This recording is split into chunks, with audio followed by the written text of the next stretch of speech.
Poštovani gledatelji, dobrodošli na hrvatski televizijski program Croatica TV. Dear friends, welcome to the Croatian television program Croatica TV.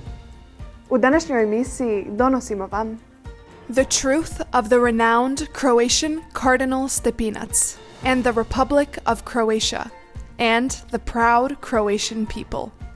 Bogu vjerni i za lijepu našu uvijek spremni.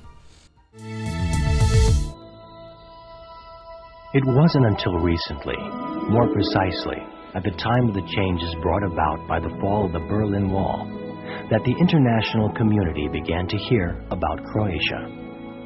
However, sometimes it was sufficient to mention the name Cardinal Aloysius Stepinac for people to remember Croatia. The world community had heard little or nothing about this small country, surrounded by major world powers and characterized by its bloody history. It was a country located at the crossroads of conflicting powers which shaped European history. Some of these powers were the Frank and Byzantine monarchies, the Ottoman and Austro-Hungarian empires, and more recently, the countries of the Soviet bloc as opposed to West European democracies. This region was a scene of torturous wars, of people fleeing their homes and often their homelands. It witnessed unrest and turmoil. The few brave chroniclers of the centuries past who ventured into the East brought home gruesome stories of countries destroyed and people tortured in the most unimaginable ways. Croatian artists and scientists, in most cases, lived and worked abroad. This is just one reason why few realize that people such as Klovic, Mesterovic, Boskovic, and Nikola Tesla came from the small country at the end of the world. It is unfortunate that when the world finally heard about Croatia, it was not with a happy connotation, but rather with a tragic one. Vukovar, 1991. Lines and lines of torn people walking through the ruins of their city, leaving what was once a beautiful town. Their faces are blank as they move into an uncertain future of exile or perhaps mass graves, such as the infamous Ochora. The world watched these scenes on their television sets with little or no reaction at all. It wasn't because no one cared. It was rather because no one understood what was really happening. The Serbian propaganda continuously spread its black cloud of hatred and destruction. Their lies even went so far as to claim that it was in fact the Croatians and not the Serbs who embarked on a killing and conquest spree, while in reality, the Croatian people were defending their own land and their freedom. The Serbs even claimed that during World War II, almost all the Croatians sided with Hitler's Nazi dictatorship. This was far from the truth. During the Second World War, the wave of organized anti-fascist revolt started precisely in Croatia, which at the time was a part of Yugoslavia. An event which took place at the very beginning of the Nazi occupation and which is supported by recorded historical documentation, best demonstrates the overwhelming feeling of the people of Croatia towards the Nazi and the Ustashi regimes. It happened in 1941. The Nazi-oriented Ustaše gathered all of the high school students on a football field in the capital city of Zagreb. They ordered all of those students with Jewish heritage to step out of the lineup. In unison, all of the young Croatians stepped forward. It was a true show of force against the leading authorities. Nobody wanted to expose their peers to a future of sure death. At the same time, Archbishop Aloysius Stepinac openly spoke against the Nazi ideology. Preaching the word of God, he stated that all people, regardless of their race or nationality, are equal and share the same rights. He further stated that both Jews and Serbs were entitled to equal rights. German General Hostenau, the highest government authority at the time, said that anyone preaching as openly as Archbishop Stepanats would not descend alive from the pulpit if he were in Germany. In fact, the Nazi government made 3 unsuccessful attempts on Archbishop Stepanats' life. Later realizing that the Archbishop's death would cause an undesirable reaction among Croatian people, they gave up on their intent. Immediately following the war, though, the Communists openly pursued the persecution of Archbishop Stepanats. In 1946, he was sentenced to 16 years in prison. In 1952, after an enormous outpouring of support from all around the world, the Archbishop was finally released from the penitentiary in Lepoglava to serve a lifetime of house arrest in his native Krasic. However, it was unfortunately too late to reverse the effects of having been slowly poisoned during his imprisonment in Lepoglava. On February 10, 1960, Cardinal Stepanats succumbed to an incurable illness. It was not until the fall of the communist regime that it was discovered that he had indeed been poisoned. The destiny of Cardinal Stepanats from Zagreb is a typical example of a small nation which was forced to remain silent regarding its truth, as well as the truth about her heroes, such as Cardinal Stepanats, who was accused and persecuted so unjustly. After more than half a century, the truth about Cardinal Aloysius Stepanats has, nevertheless, emerged into the light of day. The life of this extraordinary man is documented by numerous written records, as well as by the testimonials of the people he had helped to save. He has been proclaimed a sufferer and is in the process of receiving sainthood. Cardinal Stepanats is also in the process of receiving the highest honor in Israel, righteous among the nations.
Dolazili su u Pakrac braniti ne samo ovo područje, nego i svoje gradove, svoje obitelji i domove.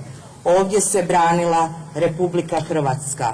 Na tome i mi danas smo zahvalni, mi iz Pakraca. I Pakrac nije samo grad Pakračana, nego i svih vas koji ste ovdje bili od 1991. godine do kraja obrane. Sjećanja na te dane 90. godina prošlog stoljeća, osjećaj koje smo tada imali, strepnje i straha koje smo možda s vremenom i potisnuli, danas su sigurno prisutni s obzirom na situaciju u Ukrajini. Baš zbog svih događanja iz naše ne tako davne prošlosti, danas suosjećamo s prijateljskim narodom Ukrajine. Zbog svih ranjenih i poginulih, zbog njihovih obitelji, trebamo očuvati uspomenu i sjećanje na njih. Ne samo kako bi i oni dalje živjeli u nama i s nama, nego kako bi i mlađe generacije znale što se ovdje događalo iz jednog razloga. Ne želimo više da se ovo ponovi.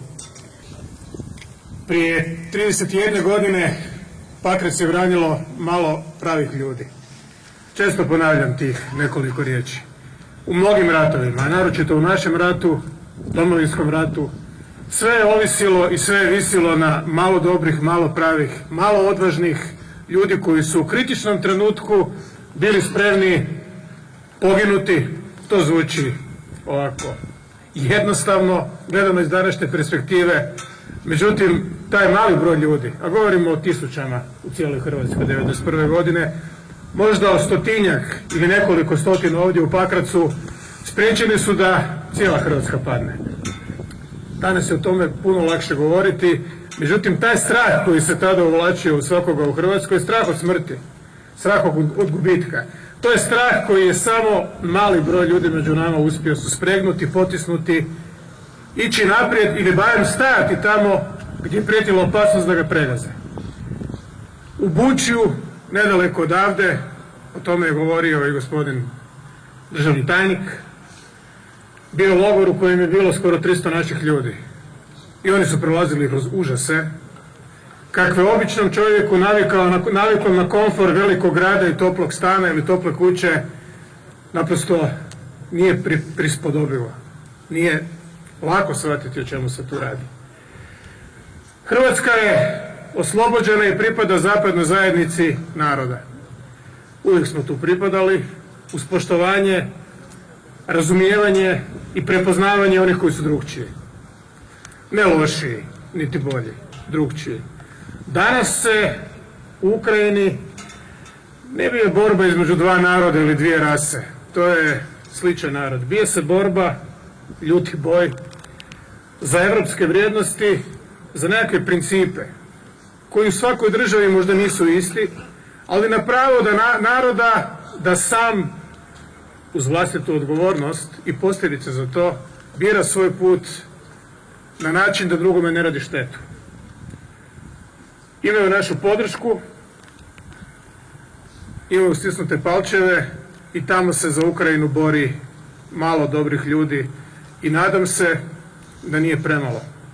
U Hrvatskoj, zahvaljujući vama, nije bilo premalo.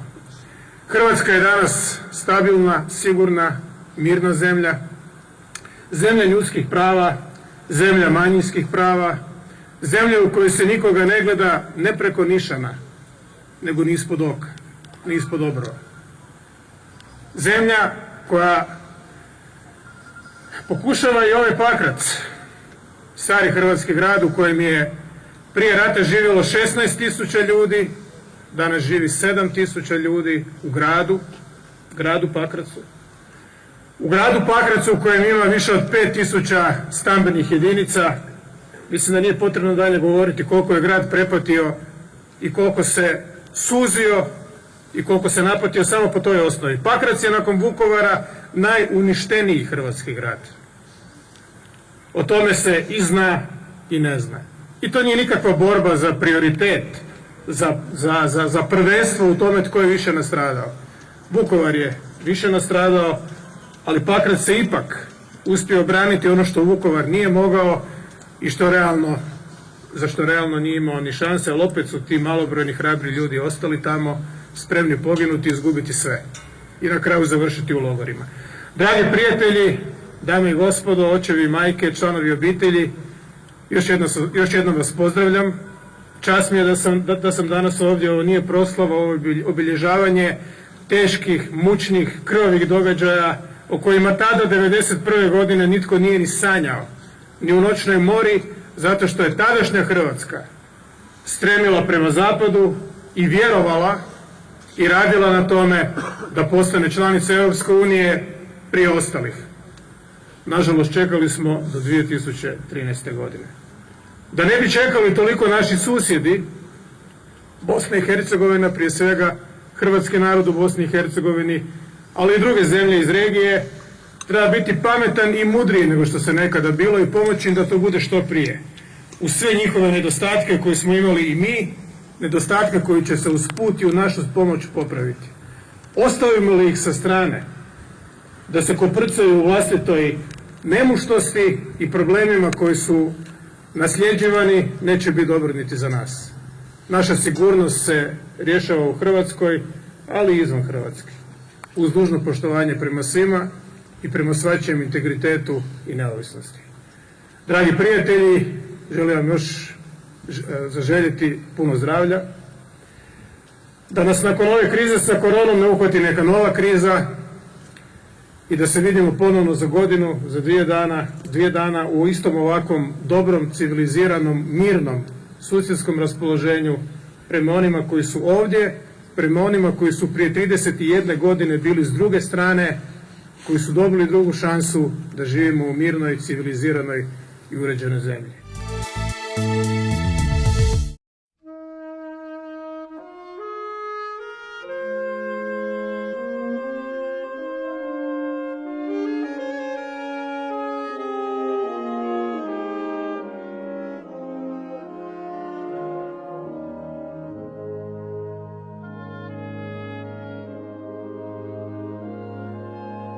Svakog dana mislim na tebe, slušam vijesti brojnih korake, nemir je u srcima, a ljubav u nama. Ima samo jedna istina, svaka zvijezda sija za tebe. Kamen puca, pjesma putuje, 1000 generacija noćas ne spava, cijeli svijet je sada za nama, za nama, za nama. Moja domovina, moja domovina.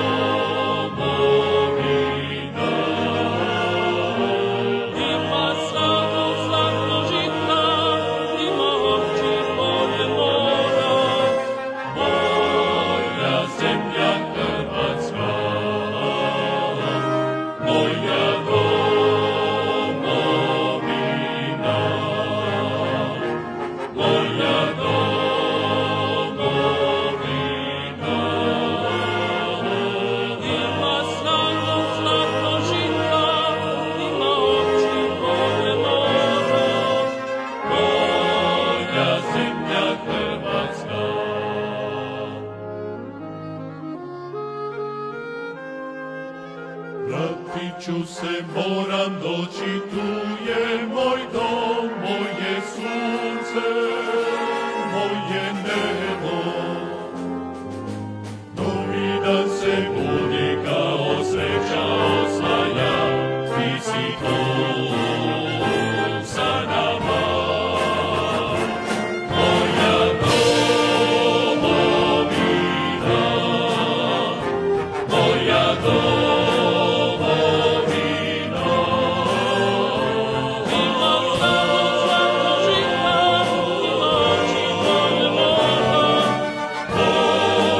Zemlja Hrvatska, moja domovina, moja domovina.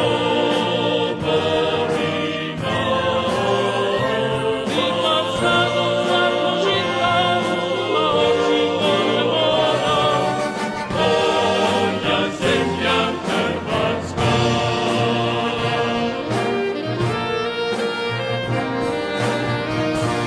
Moja domovina.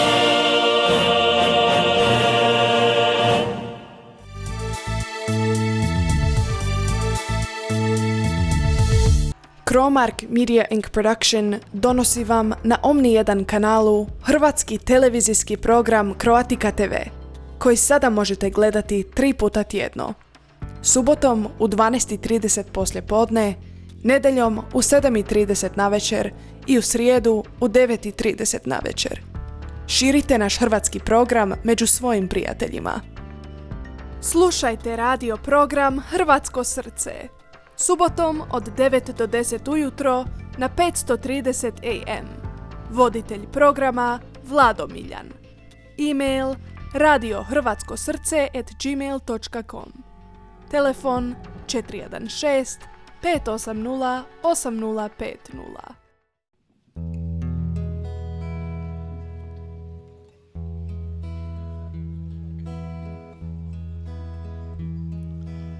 Svake noći Boga za te molim, pivajući kamenu i drači. Croacio, kamater te voli. Umorna si, samo mi ne plaći, sve ću pisme pokloniti tebi. Sve đardine neka mi te kite.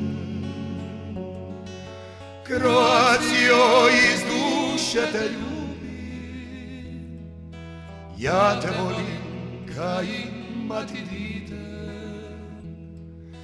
Croacio, iz duše te ljubim, ja te volim ka imati dite. Još se sjećam onih riječi što mi uvijek priča čača. Nemoj sine nikud ići, tvoje kamen, maslina i drača. Nek te rani korak kruha, kapija vina, zrno soli. Nek ti kušin bude stina, al Hrvatsku sine voli.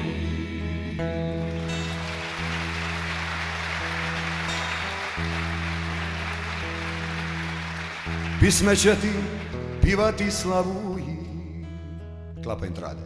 Svirat će ti moje mandoline, svaku stopu ove zemlje ljubi. Kad odrasteš, voljeni moj sine, svaku stopu ove zemlje ljubi. Kad odrasteš, voljeni moj sine. Toliko od nas, dragi gledatelji, imajte ugodan dan. Thank you for being with us.